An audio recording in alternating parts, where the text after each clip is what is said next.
kids, get the popcorn now. Let me tell you the story of the space Viking, Thor Odinson.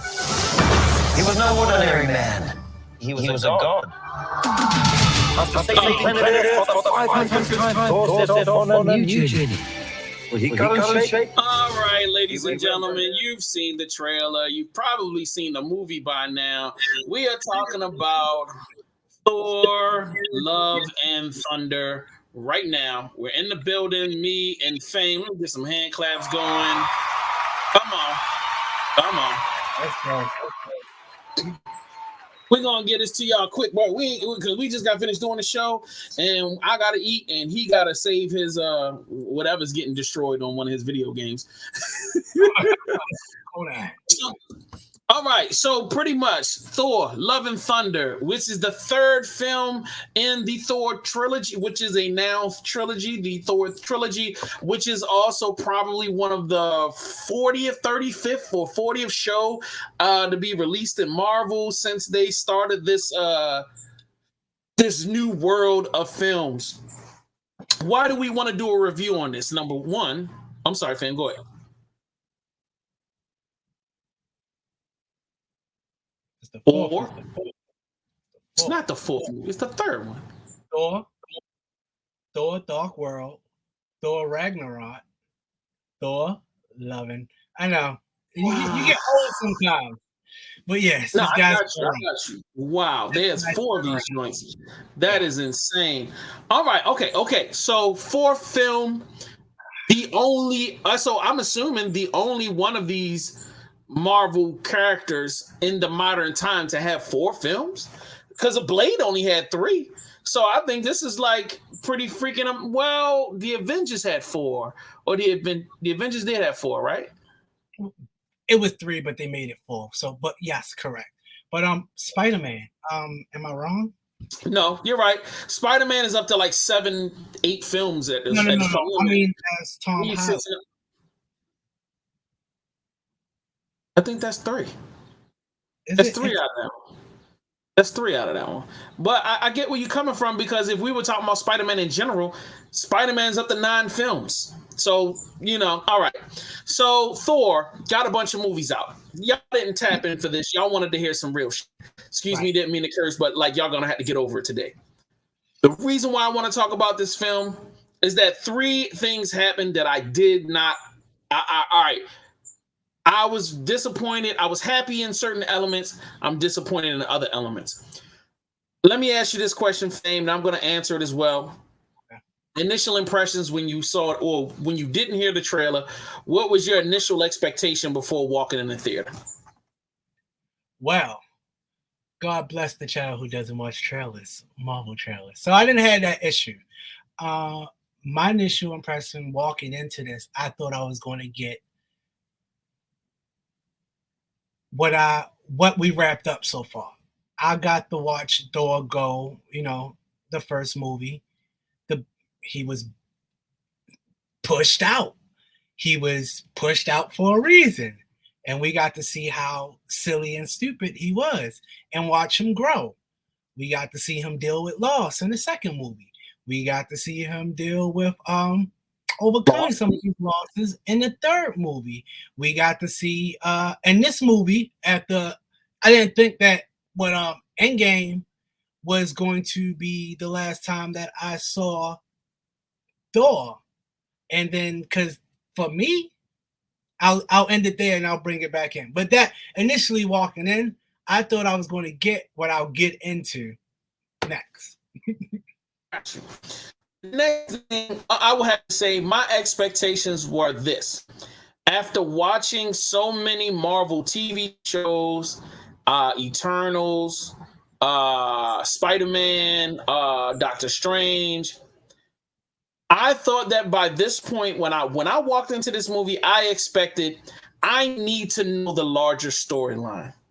I need to know the larger villain that I'm expecting to see. Give me something to look forward to. Please explain and clear up all the confusion from the last 2 films, which was Strange and the Multiverse of Madness and the Eternals. It's not that the Eternals and the Multiverse of Madness were bad films. They left me with more questions and unanswered what the hell's going on vibes versus going, oh, damn, this could be, ooh, this is leading up to anything. I just felt more confused. So those were my expectations. I'm like, hopefully this is the last chance before I go, you know what? I'm done, Marvel. I'm done. This was, to me, Thor. I put a lot on Thor's plate, and I apologize, Thor, but it's not your fault. It's Disney and Marvel have put me in a place where I'm like, I'm so confused and I'm so overwhelmed. Please give me a simple story. Let me have some fun and tag me into what the hell is the bigger plan here. So that were my initial impressions. Give me your highs and lows of the film. I'll start with my lows. I don't understand why we went backwards. I don't understand why you showed us Thor grow through his depression, through him growing up from all the mistakes he was making and learning not to do those things, actually caring about his subjects. You know, like we seen Thor be the silly god who don't care about the peasants and the little people. We passed, I thought we were past all of that. My lows of the movie was Thor reverted right back to, it was like you could have just recast the man. You could have recast the man and just did it the right way, because that's all they did. They gave us all three movies again into one movie, and I don't understand why they did that. The highs for me are, and then the credits. And if we get there, I'll just pause. I'll just say the credits of that movie was really depressing for me. Before I move on from my lows, I know I have more lows because it was just the Guardians of the Galaxy. Even though I didn't see the trailer and I knew that, the Guardians Volume 3 was coming, for some reason, Thor getting on that ship at the end of Endgame, and I thought, I didn't think it was going to be a recap. I thought we was going to actually get something with the Guardians. So, that were my lows. My highs, Christian Bale. His performance during the movie oversold that villain a lot more than what the comics did justice for me. I really appreciate his performance. I like that they casted Russell Crowe. It's weird. I'm frustrated about how silly the movie is at some points, but I accept Thor for what he is. So that being said, accepting Russell Crowe right in that, I enjoyed that. I enjoyed the cast of people that they sprinkled in. Even Melissa McCartney. That was a high just to see her come on screen for that 1 second. I love her to death. So that was really dope. And the comedy stuff throughout Thor. So if you love Thor and all of the comedy stuff that he does, it was classic. I didn't find nothing too corny. I did think the hammer skit, that drug on a little bit to get awkward. That got, some of it was the pouring beer. That was over the top. I was like, okay, 3 times in one movie, we gonna do this like it's real? Ew. I don't want to know what Thor actually does with this hammer. All right, that's my highs and lows. Well, in response to something that you said, first of all, they did they gave you what you were asking for. You did get your Guardians of the Galaxy Thor moment, and it was at the beginning of the film. And to me, it was a true to life representation of what would happen if you were to get a whole movie. It would be a waste of time. And only if you watch the movie will you understand is that you got dudes that really got some real power that can do stuff. Yeah. And you got a bunch of dudes that's hustling and struggling. Okay. And once you bring some real power onto the screen, once you drop that big log, you know what I mean? Once you unzip your nose, you know what I mean? Yeah, you understand what's really going on. You know what happens when a lady come in the room and she knows she's dealing with a real man. You know what I'm saying? All the girls behind Zeus when he flicked the clothes off. So that was a high for me. Okay. the acting, Christian Bale, I'm gonna co-sign you, bro. Was not expecting him. Not saying that I don't know he's a good actor, but him stepping into this, he really took it seriously. He elevated the material. He elevated the scenes. Every time he stepped on screen, I loved it. I loved how he played the character. And let me even add you to this. He gave me a glimpse of what I could see if these guys were to take this more seriously. If you guys were to push that acting just a little further, if you were to really key in on that writing just a little more, how we could elevate an already great genre and an already great a group of films, like where could we go from there? I think we got a glimpse of that in Endgame and the one before. It's like you got to see great acting, you got to see great storytelling and great everything in that. But you about to jump in. It was Robert Downey Jr. Agreed. Robert Downey Jr. Him as Tony Stark, it almost didn't feel like he was acting. He brought Tony Stark to life and made him feel like a real person. He put it didn't feel like acting to us when we see him do it. So with his presence being gone, Tom Holland, I guess from seeing Uncharted and then seeing him play as Spider-Man and then seeing him in his little love movies and all of that, it don't feel the same watching him act on screen. Who's the Olsen girl? Is it Elizabeth, right? Mm-hmm. It just don't. They're acting. They can act good. I'm not taking away from their acting, but there is certain scenes where they're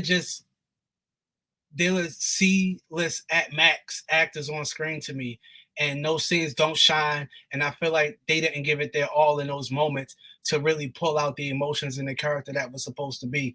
And everybody suffered from this. Even Chris Evans, he didn't even do a good job. But again, he was a C-list actor to me that was thrown into a great role, and he overdid it sometimes, but most of the times he fell short when it just came to facial expressions on screen or trying to sell something with body language. They don't always do it. It's not a big complaint. I'm not going to overdo it like that, but I'm just saying watching Christian on screen gave us again why people who were real movie fans didn't just chuck Marvel superhero movies off as bubblegum, because there were gem people within these movies that just display some good. Okay, I believe it. That elevated the material. I mean, the same as James Earl Jones doing the voice of Darth Vader. Like, bro, he took that very generic dialogue and he put the gas on that joint to where something that could have been goofy as hell ended up being so menacing and serious. And iconic. Thank you. Getting back to my highs, I had fun with it. I'm not bothered by the jokes when it's done right. I love the balancing of the serious elements with the funny elements. I felt like Strange was a little too serious. That ended with nothing but more retardation. I felt like Eternals was a little too serious, and it just went to a level of retardation. So I felt like this movie's supposed to be goofy. I got it. I got a fun film. That's all I wanted. I wanted Thor to be fun, and guess what? I had fun. We had an adventure. It was a real adventure. I had fun with it. The villain was great. The setup for the villain was great. The execution of the villain's plan and the villain's ideas, goofy. It fell flat. Subsequently, the movie has a tendency to fall flat in certain places. The thing that, in my opinion, and I'm so happy, I watched 3 different reviews, and all the reviewers said the same thing, and none of them are associated with each other.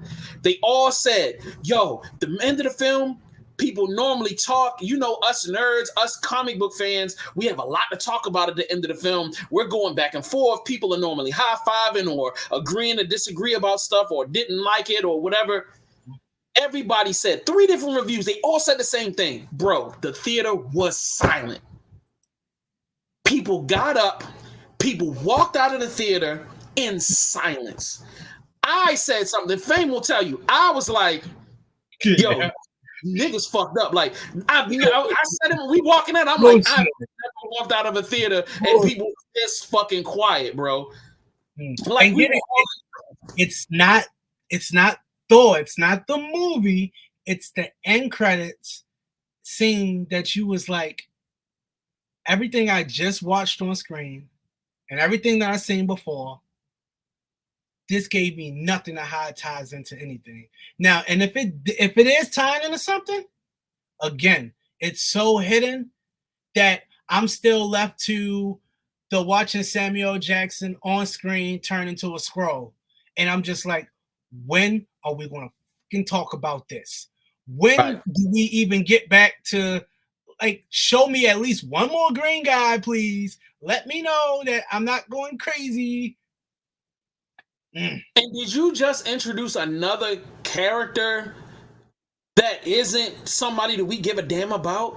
You introduced another character that wasn't Galacticus or if you're gonna roll out a new character right now, like, let me tell you something, Marvel. If any of you guys are watching, don't introduce not one more character if we don't get something great. Like, give me something that's gonna bring us together. Give us something for something. You just got all of these random stories running amok, and they're not adding up to nothing. And the reason why we're upset about that as Marvel fans is that that's what you trained us over the last 20 years.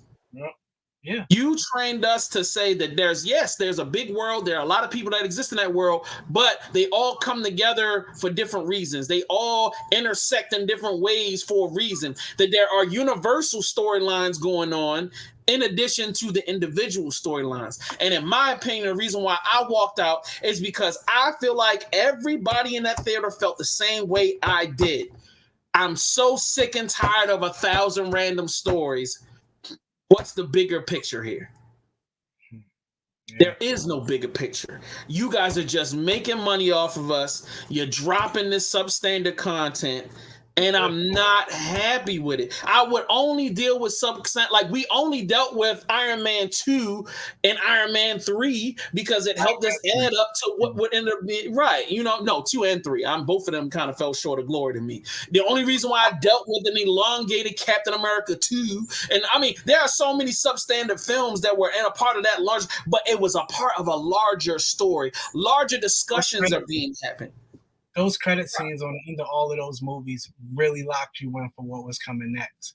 And even though we didn't know Thanos was coming, it felt big. It don't feel big when I see Zeus bleeding on the ground with a hole in his stomach, and I'm like, oh, you know what Highlander and the Deep would do to that hole, buddy? You like it, it does, but it don't feel big when he looks up and his son Hercules is up to the next villain. It don't feel big when it just it's flat right now. It's flat. I feel like I just watched another Disney Plus show, and I'm not too sold about it, And I'm pretty sure everybody who's seen it would agree that it's good, but it's doing exactly how these Disney Plus series are doing now. It's like, ooh, oh, ooh, oh. That's it. So depressing. Now, and let me tell you guys this because my next question is normally, does this have any rewatch value? As an individual film, it does. I'm gonna enjoy Thor again. I promise you. I'm gonna wait till it comes on Disney Plus and I'm gonna watch it at the crib. But it does, and even if you want to go back to the theaters, it has great rewatch value in the theaters. But you're still going to get upset because you're going to be like, this doesn't add up to anything.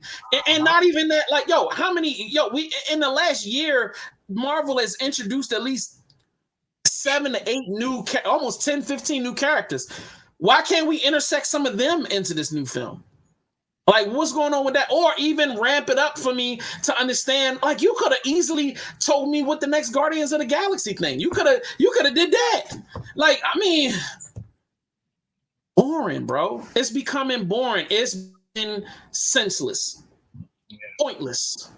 You know what I mean? And it's just, if you want these films to be standalone, say that. Mm-hmm. Don't be like, this is phase 4. Hey, what my man Kylo Ren would say, Black Widow, a Marvel story. right. Like, you know what I mean? It's just super crazy in that way. So, all right, does this have rewatch value for you, Fame? Yes, I will. I'm going to enjoy it again. Not in the movie theaters, because I don't want to see the credits. I'll probably get up and walk, but I will watch it again at some point in my life just to laugh again at what Thor take us through. I love the opening again with the Guardians. I think that's still cool. And just him and Jane. This is going to be weird. So I don't think Jane did a particularly, or whatever her real name is, her actor name. I don't think she did a great job selling me on her stage, her cancer. But agree. It's still, because I've seen people play, cancer victims and patients a lot better than what she's done. So just watching her on screen and him, I'm not too sold on that story, but I did like her in the outfit. She was Thor without the goofy parts, but the hammer was just so cool with her wielding it with the breaking it apart. So I'll rewatch. And they didn't have I can't even say it, but I would just say the mustache and the volcano. They didn't have a lot of that going on in this movie. So it was interesting. I actually enjoyed it. I will have to say, from my perspective, I already said it's a rewatch. Would you recommend this to friends? Would you recommend this to other nerds out there? Yes, please go see Christian Bale's performance and tell us. Shout out. Yeah, that's a fact. Please go see. Just witness it for yourself in the movie theaters. Don't wait for it to be on television or Netflix or Disney Plus. Sorry, Netflix. Go see it in the theaters the way it's supposed to be seen, so you get to appreciate good actors again. Because I know you're missing Robert Downey Jr. I know you are. Go see it the way it's supposed to be done. Yeah, I'm really missing Robert. So yeah. All right. One last thing. What could be done better to made you walk out the theater completely satisfied? Don't show me Zeus, and don't show me an old man with a hole in his stomach. No! Outside of that, come on, bro. That's the only thing outside of the credits, if I didn't watch the credits, and I'll probably stop watching Marvel credits. How I stopped watching their damn trailers now, bro. I'm telling you, that's how disappointed I really was. I might be the guy getting up and leaving soon as it ends now. Like, you know what? I don't even want to know what's coming up. Forget it. I see it how it's supposed to be meant to see.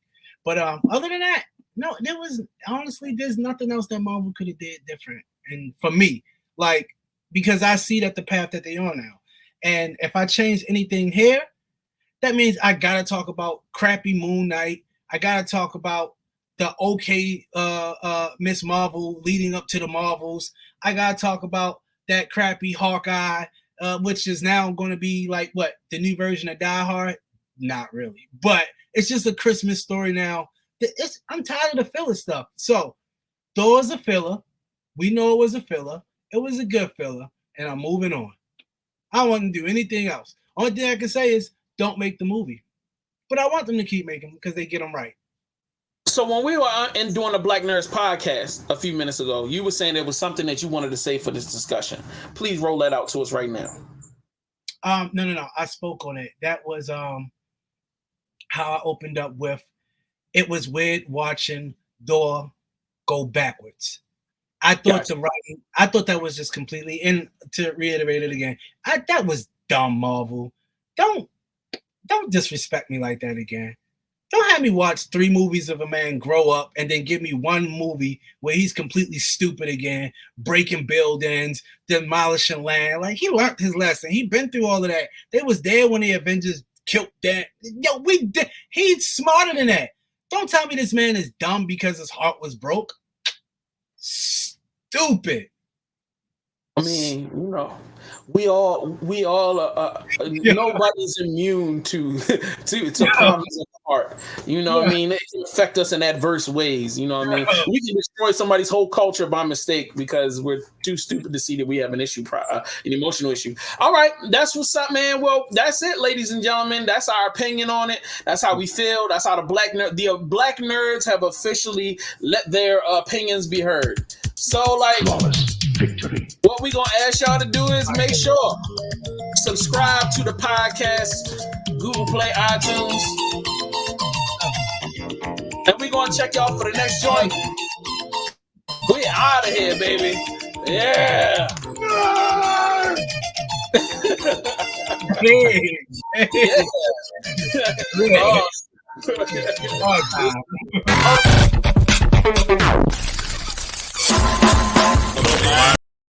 Sneak up right behind him. No! We out of here, man. Peace.